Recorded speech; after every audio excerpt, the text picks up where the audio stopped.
So where are we going, Millie? Cape Kri and Snorkelling. And where are we going to go first? Cape Kri. Cape Kri first? Yeah. Awesome, awesome. And who's this young man? Yeah, my younger brother. It's younger brother. What's his name? Costan.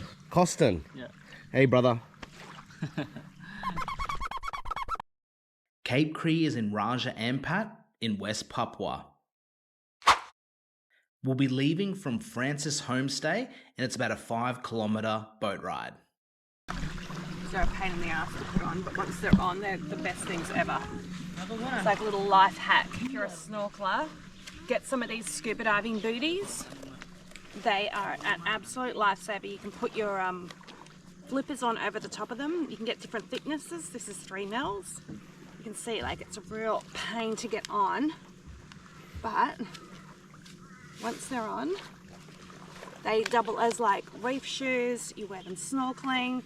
They're not uncomfortable, and they're not like traditional reef shoes where it lets sand in, because see how thick that is and tight that is up here. That's it. You can walk around the boat. There's a grip at the bottom so you don't slip around on the boat, because when you're getting in and off the boat and you're changing your flippers and you're taking them off, putting them back on,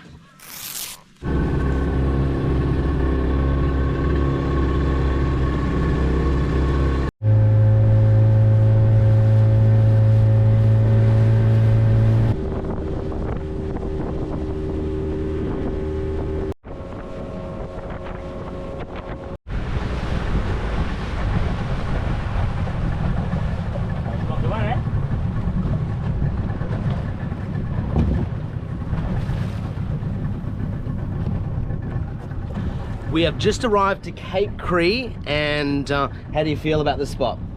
yeah, look, it's going to be really cool. Like, it's very early in the morning. It's a little bit eerie out here in the water, but I'm sure once we put our head under, it's going to be amazing. I noticed the look on your face when you realised we're kind of swimming. It's more open water here, and you looked a little bit nervous for a moment, but then... Always nervous when there's open water, but it's very clear. You can see straight to the bottom, so it's going to be amazing. Let's check it out.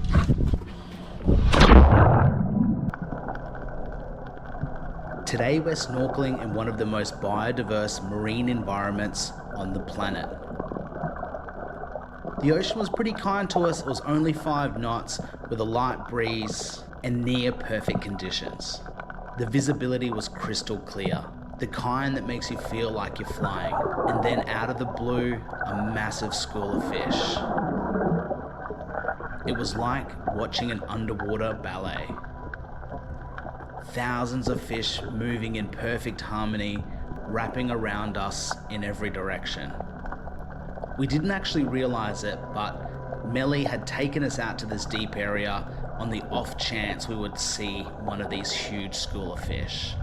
This is what Raja Ampat is known for. Life everywhere you look. You turn your head and it reveals something new, something wild. The protected marine zones in Raja Ampat cover 2 million hectares, helping protect this ecosystem for future generations. As we drifted with the current, the water gradually shallowed to about 5 meters, and suddenly the coral gardens came into clearer view. The colors were unreal. Reds, blues, greens, like something had poured paint across the sea floor. Hard corals, soft corals, and the reef fish, dozens of species, all just going about their day. One thing that was really stunning was how the light penetrated through the water. It casted these patterns on the reef below. We didn't need to go very deep to find magic. It was right there in the shallows. Every corner of this place feels untouched, like nature at its most perfect. Despite its remoteness, tourism numbers are growing, but conservation efforts are keeping the balance between access and protection. Every 50 meters or so, we would stumble across a huge school of fish. It'd be hard to estimate how many were there. It could have been tens of thousands. We're not the best freedivers, we're only beginners, but it wasn't hard for us to have a magical show. Raja Ampat has a way of humbling you. You could come here expecting beauty, but what you find is much deeper. a reminder of how vibrant and alive our oceans still are. If you ever get a chance to snorkel in Raja Ampat, take it. It's a dive into another world. Being surrounded by that many fish is a surreal feeling. You stop thinking, stop talking, you just float, take it all in, and try to remember to breathe through your snorkel.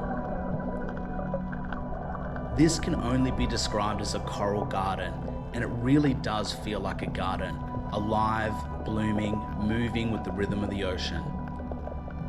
After about an hour in the water, we finally surfaced, and even when we did, we didn't want to leave.